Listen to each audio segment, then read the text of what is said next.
మెదక్, నిర్మల్, నిజామాబాద్, కామారెడ్డి ఈ జిల్లాలకి red alert జారీ చేశారు. మరిన్ని వివరాలు తెలంగాణలో నుంచి వాతావరణ శాఖ కేంద్రం నుంచి మా ప్రతినిధి సుస్మిత అందిస్తారు.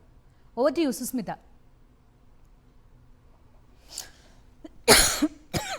తెలంగాణ రాష్ట్ర వ్యాప్తంగా భారీగా వర్షాలు కురుస్తూ ఉన్నాయి. అయితే ఇవాళ కూడా కొన్ని జిల్లాలకు రెడ్ అలర్ట్ అయితే జారీ చేశారు. సో ప్రస్తుతం ఇవాళ రేపు ఎటువంటి సిచ్యువేషన్స్ ఉండబోతున్నాయి అడిగి తెలుసుకునే ప్రయత్నం చేద్దాం. ప్రస్తుతం అంతా వాతావరణ శాఖ అధికారి శ్రీనివాస్ గారు ఉన్నారు. ఒకసారి మాట్లాడించే ప్రయత్నం చేద్దాం. సార్, నిన్న వరకు చూసాము భారీ వర్షాలు కురిసిన పరిస్థితి కామారెడ్డి, మెదక్ ప్రాంతాల్లో. ఇవాళ పరిస్థితి ఎట్లుంది సార్? నిన్న కొనసాగిన తీవ్ర అల్పపీడనం ఈరోజు ఉదయానికి కొద్దిగా బలహీనపడి మనకి దక్షిణ ఛత్తీస్గఢ్ ప్రాంతంలో తీరాన్ని దాటిందండి.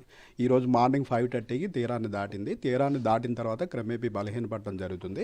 ఈరోజు మార్నింగ్ 8:30 అవర్స్కి అది మధ్య ఛత్తీస్గఢ్ ప్రాంతంలో కేంద్రీకృతమైంది.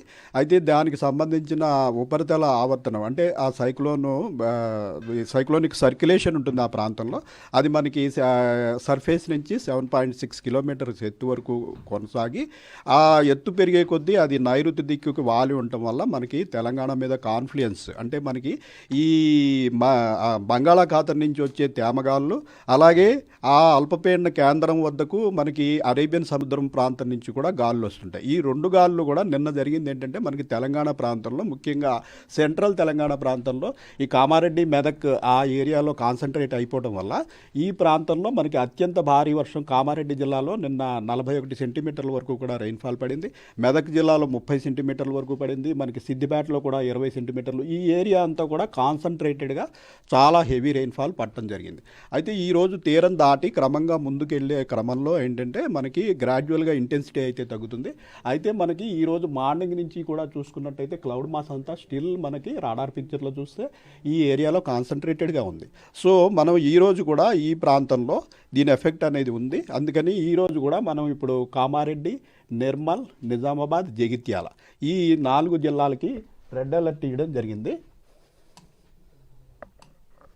సో ఇవాళ సిచ్యువేషన్ మొత్తం అంటే ఆ విధంగానే అత్యంత భారీ వర్షాలు కురిసే అవకాశం ఉందా సార్? ఈరోజు ముఖ్యంగా మనకి ఈ తెలంగాణలో ఈ 4 జిల్లాల్లో ఇప్పుడు చెప్పిన 4 జిల్లాల్లో మనకి రెడ్ అలర్ట్ అంటే 20 సెంటీమీటర్లు 1-2 చోట్ల ఈ జిల్లాల్లో దాటే అవకాశం ఉంటుంది. మిగిలిన నార్త్ తెలంగాణలోని అన్ని జిల్లాలకి కూడా ఆరెంజ్ అలర్ట్ ఇవ్వడం జరిగింది.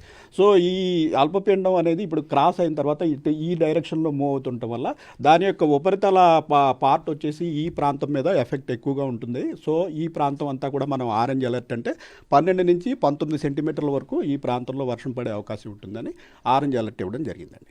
పూర్తిగా కూడా అంటే ఎప్పటి నుంచి తెరపిచ్చే అవకాశం కనిపిస్తుంది వర్షం? మనకి ఇది ఆల్రెడీ ల్యాండ్ మీదకి వచ్చేసి క్రాస్ అయిపోయిన తర్వాత గ్రాడ్యువల్ వీకెనింగ్ అంటూ ఉంటుంది. ఈరోజు సాయంత్రానికి బాగా వీక్ అయ్యే పరిస్థితి ఉంటుంది. అయితే కొంత తేమ అక్యుములేషన్ అనేది స్టిల్ ఉంటుంది కాబట్టి రేపు ఓన్లీ ఒక 4-5 జిల్లాలకి మనం ఎల్లో వార్నింగ్ ఇవ్వడం జరిగింది. ఆ తర్వాత రోజు నుంచి పూర్తిగా మా తెలంగాణ మీద ఎఫెక్ట్ చాలా వరకు తగ్గిపోతుంది. సో 40కి పైగా సెంటీమీటర్లు కురవడం కారణంగా కూడా మనం చూస్తే దీన్ని క్లౌడ్ బరస్ట్ అని కూడా అంటూ ఉన్నారు. అంటే ఎంత సెంటీమీటర్లు దాటితే క్లౌడ్ బరస్ట్గా చెప్తారు సార్? అంటే క్లౌడ్ బరస్ట్ మెయిన్గా మనకి క్యుములోనింబస్ మేఘాలు వల్ల కలుగుతుందండి. ఇది ఏంటంటే కాన్ఫ్లుయెన్స్ అనమాట. కాన్ఫ్లుయెన్స్ అంటే ఇప్పుడు మనకి చూసినట్టయితే మీరు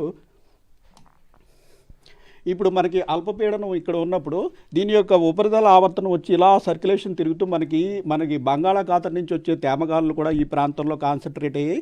అలాగే అరేబియన్ సీ నుంచి వచ్చే తేమగాళ్ళు కూడా ఈ ప్రాంతంలో కాన్సన్ట్రేట్ అవ్వడం వల్ల ఒక 24 గంటల్లో ఇంచుమించు 42 సెంటీమీటర్ల రెయిన్ఫాల్ అనేది జరిగింది. అయితే క్లౌడ్ బర్స్ట్ అనేది ఏంటంటే మనకి వేడిమి ఎక్కువగా ఉన్న కొండ ప్రాంతాల్లో సడన్గా పెద్ద క్యుములోనింబస్ మేఘం ఏర్పడి ఆ మేఘం సడన్గా అక్కడ ఒక గంట సమయంలో 10 నుంచి 15 సెంటీమీటర్ల పైగా ఒక గంట సమయంలో మొత్తం అంతా కుమ్మరించినట్టు పడిపోవడాన్ని మనం క్లౌడ్ బర్స్ట్ అంటాము. దీన్ని యాక్చువల్గా మనం క్లౌడ్ బర్స్ట్ కింద చెప్పలేము. ఇది ఏంటంటే కాన్ఫ్లుయెన్స్ ఆఫ్ మనకి ఈ యొక్క తేమగాళ్ళ యొక్క కాన్ఫ్లుయెన్స్ ఆ రీజియన్లో జరిగినందువల్ల ఓవర్ ఏ పీరియడ్ మనకి continuous rains over 24 hours up to 48 అవర్స్లో చూసుకున్నట్టయితే 60 సెంటీమీటర్ల పైగా మనకి ఆ ప్రాంతంలో రికార్డ్ అయిందండి. సో ఇంత అంటే ఇన్ని సెంటీమీటర్ల వర్షపాతం పడుతుంది కామారెడ్డి కానీ మెదక్ కానీ ఈ ప్రాంతాల్లో ప్రెడిక్ట్ చేశారా సార్? అంటే ఇంత కన్వర్జెన్స్ అక్కడ ఉంటుందని మనం అంటే నిన్న మార్నింగ్ నుంచి కూడా మనకి ఐడియా వచ్చింది కాన్ఫ్లుయెన్స్ జరుగుతుందని. నిన్న మార్నింగ్ నుంచి ఈ ప్రాంతం అంతా మనం రెడ్ అలర్ట్ పెట్టడం జరిగింది. అదే కంటిన్యూ అవుతుంది. ఈ రోజు కూడా చూసుకున్నట్టయితే మనకి రాడార్ పిక్చర్లో still confluence is persisting and cloud mass అంటే మనకి రాడార్లో చూసినట్టయితే ఏంటంటే ఈ మాన్సూన్ క్లౌడ్లో మనకి ఇంటెన్సిటీ తక్కువ కనిపిస్తుంది. బట్ మాన్సూన్ క్లౌడ్స్ ఏంటంటే చాలా తక్కువ ఎత్తులో ఉంటాయి. రాడార్ బీమ్ కూడా అన్నీ అందవు.